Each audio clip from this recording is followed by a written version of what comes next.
Hello friends, हमारे समाज में खाने को लेकर कई सारी धारणाएं हैं। कुछ धर्म से जुड़ी हुई, तो कुछ अंधविश्वास से, तो कुछ डाइट से। हिंदू गाय यानी बीफ का सेवन नहीं करते और मुसलमान लोग सुअर या पीक का। वैसे ही वेजिटेरियन लोग मीट का सेवन नहीं करते और वेजन जानवरों से जुड़ी कोई भी चीज का सेवन नहीं करते। हर किसी के चॉइस के पीछे कोई न कोई कट्टर धारणा होती है। इतनी कट्टर की शायद आप अगर एक डिबेट में किसी वेजिटेरियन और नॉन वेजिटेरियन को डिबेट में बैठा दे तो वातावरण इतना गर्म हो जाएगा कि अपने ही पकोड़े बन जाएंगे। लेकिन एक ऐसी खाने की चीज है जिसमें 99.9% इंसानों की राय एक ही होगी, वो है हम इंसान। मैं बात कर रहा हूँ ह्यूमन कैनिबलिज्म की। 21वीं सदी में मर्डर से ज्यादा एक ही चीज को सबसे बड़ा अपराध माना जाता है और वो है कि किसी दूर से इंसान को अपना भोजन बनाना।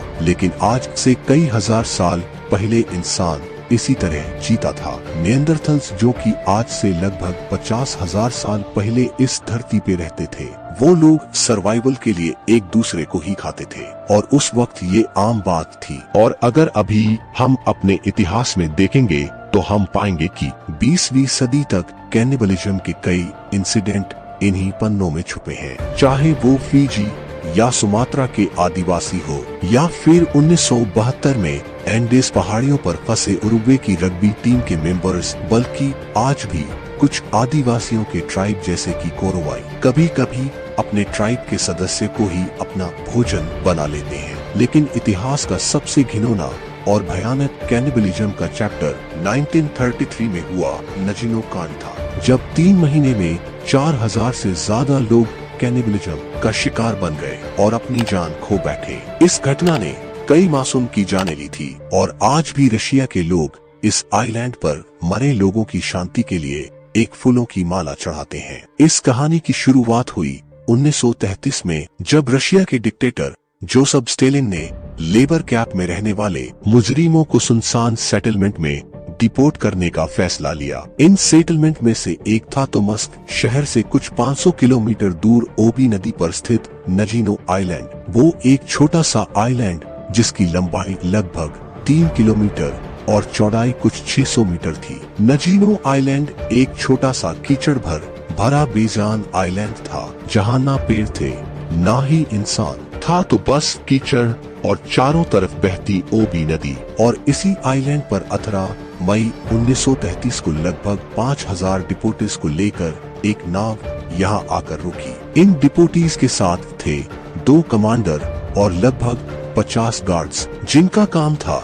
इन डिपोटीज से काम करवाना और उनकी निगरानी करना। इसके बाद फिर से मई 27 को 1200 डिपोटीज को लेकर एक और नाव आई और तब तक वो छोटा सा आइलैंड इतना भर चुका था कि कई लोगों ने पहले कुछ दिनों में ही दम तोड़ दिया। तोमस्क से नजीनो तक की दूरी एक छोटी सी नाव में पार करने से तो इन डिपोटीज की हालत पहले ही खराब थी, लेकिन इसके बाद जो उस आइलैंड पे उनकी हालत होने वाली थी, उनको इसका जरा सा भी अंदाजा नहीं था। नजीनो आइलैंड इस बेहद छोटा और इतना कीचड़ भरा आइलैंड था कि कोई इंसान तो क्या जानवर भी उन हालातों में ज्यादा दिन जिंदा नहीं रह सके। और यहाँ 7000 लोगों को अपनी पूरी जिंदगी यहाँ बिताने पर मजबूर किया जा रहा था। यही नहीं, इन डिपोटीज को ना पहनने के लिए कपड़े और ना ही खाने के लिए पर्याप्त खाना दिया गया था। हर डिपोटीज को लगभग 4 किलो आटा दिया गया।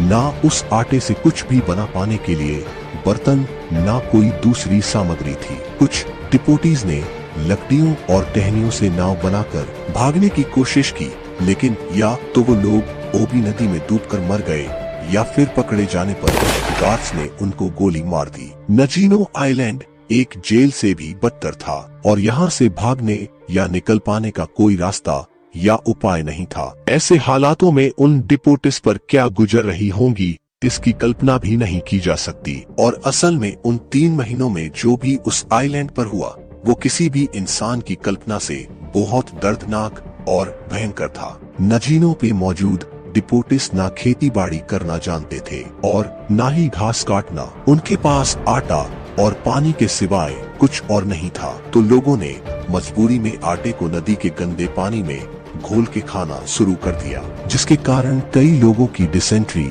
और अन्य बीमारी के कारण मौत हो गई। कुछ लोगों ने आटे को पाउडर की तरह ही खाने की कोशिश की, जिससे उनका दम घुटने लगा और चोकिंग के कारण मौत हो गई। जब लोग भूख और बीमारी के कारण मरने लगे तो बाकी बचे लोग जान बचाने के लिए अपने सारे सिद्धांत, सारे मॉल्स खुलाने पर मजबूर हो गए और चोरी डकैती का सहारा लेने लगे। कुछ ही दिनों में डिपोटीज ने अपने अपने गैंग बना लिए। ये डिपोटीज दूसरे डिपोटीज को डरा धमका कर उनके पैसे, कपड़े और खाना छीन लेते और यहाँ तक कि एक दूसरे की हत्या भी करने लगे, ताकि उन मृत लोगों के सोने के दांत निकाल के वे आइलैंड पर मौजूद गार्ड्स को रिश्वत देकर खाना और कपड़े ले सके। और जब गार्ड्स खुद इन डिपोटीज का आटा तक चुराने लगे और इन डिपोटीज के पास कोई रास्ता नहीं बचा, तो उन्हें जिंदा रहने का एक ही उपाय दिखाई पड़ा और वो था इंसानों का मांस। पहले इन भूखे डिपोटीज ने पहले से मौजूद लाशों के मांस को खाना शुरू किया।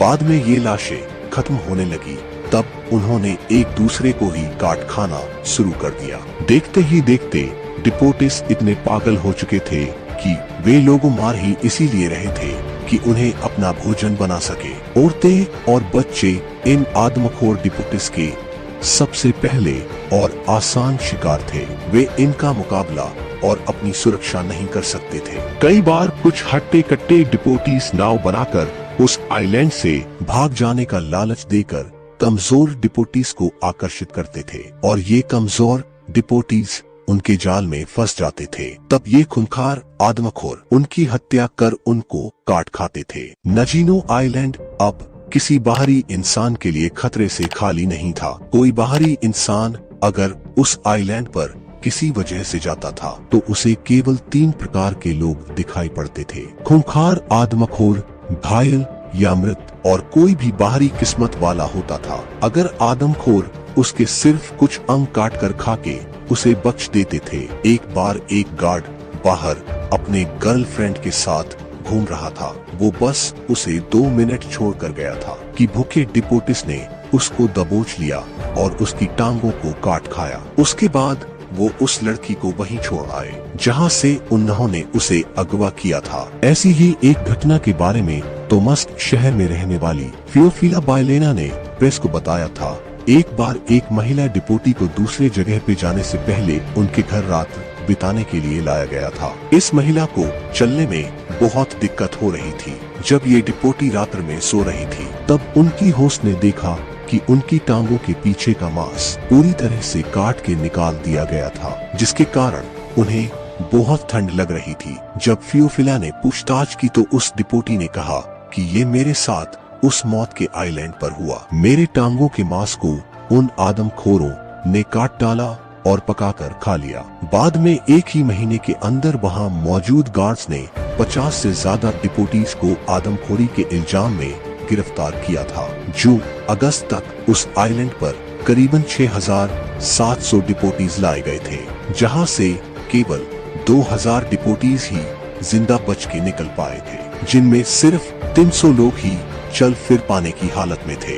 बाकी के 4,000 डिपोटीज या तो भूख और बीमारी के कारण जान दे बैठे या तो आदमखोरी के शिकार बन गए, और शायद हमें इन दहशत भरी घटनाओं का पता भी नहीं चलता अगर वैसिली वेलिचकोव नाम के एक लोकल कम्युनिस्ट इंस्ट्रक्टर ने खुद से जांच पड़ताल कर जोसेफ स्टेलिन को इस घटना की रिपोर्ट ना भेजी होती, और ये रिपोर्ट भी टॉप सीक्रेट घोषित कर दी गई थी। और नजीनो आइलैंड पर हुए खून-खराबे की खबर पूरी दुनिया को 1944 में ही जाकर मिली। नजीनो आइलैंड ने उन 3 महीने में जो दिन देखे थे वो दुनिया के किसी भी आइलैंड ने नहीं देखे होंगे, और आज भी तोमस्क शहर के लोगों के रोंगटे खड़े हो जाते हैं जब भी वे अपने बाप दादाओं द्वारा सुनाई गई कैनिबल आइलैंड की कहानी को याद करते हैं। नजीनो आइलैंड का चैप्टर बेशक रशिया के इतिहास के सबसे भयानक चैप्टर में से एक है। क्या आपने भी किसी ऐसे इंसिडेंट के बारे में सुना था? मुझे कमेंट्स में जरूर बताना। So that's it. उम्मीद है आप सभी को वीडियो पसंद आई होगी, तो वीडियो लाइक करें, शेयर करें और मेरे YouTube चैनल फैक्ट किंगडम को सब्सक्राइब करें। आपके कमेंट्स का मुझे बेहद इंतजार रहेगा। Thank you for watching and bye for now.